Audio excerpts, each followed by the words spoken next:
কত বছর বয়সে সন্তানের বিছানা আলাদা করে দিতে হবে? আপনার সন্তানের বয়স কত হলে তাকে আর আপনার বিছানায় নিয়ে ঘুমাতে পারবেন না? সেটা পুরুষ হন আর মহিলা হন, মেয়ে হন বা ছেলে হন, বাচ্চাও ছেলে হোক বা মেয়ে হোক, একটা বয়স সীমা আছে যে সময়ের পরে বাচ্চাকে আর বিছানায় রাখা যাবে না।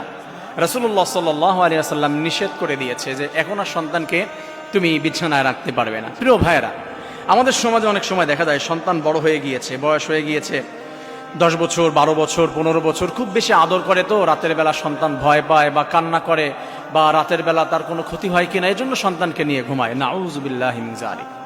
বড় ধরনের ক্ষতির ভিতরে পড়ে যাবেন, বিপদে পড়ে যাবেন সন্তানকে নিয়ে যদি আপনি ঘুমান। একটা বয়স পার হয়ে যাওয়ার পরও, বয়স হয়ে যাওয়ার পরও বড় হলে সন্তানকে রাখবেন না।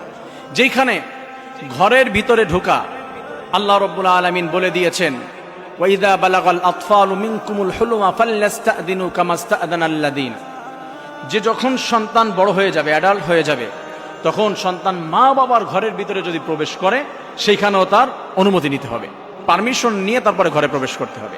মা বাবার ঘরে প্রবেশের জন্য যদি তার পারমিশন নিতে হয়, তাহলে সেই মা বাবার সাথে কিভাবে সে ঘুমিয়ে থাকে? How is it possible? এটা কিভাবে সম্ভব? এটা তো হতে পারে না। রাসূলুল্লাহ সাল্লাল্লাহু আলাইহি ওয়াসাল্লামকে এক সাহাবী প্রশ্ন করলেন, ইয়া রাসূলুল্লাহ, আমি কি আমার মায়ের ঘরে প্রবেশের জন্য কি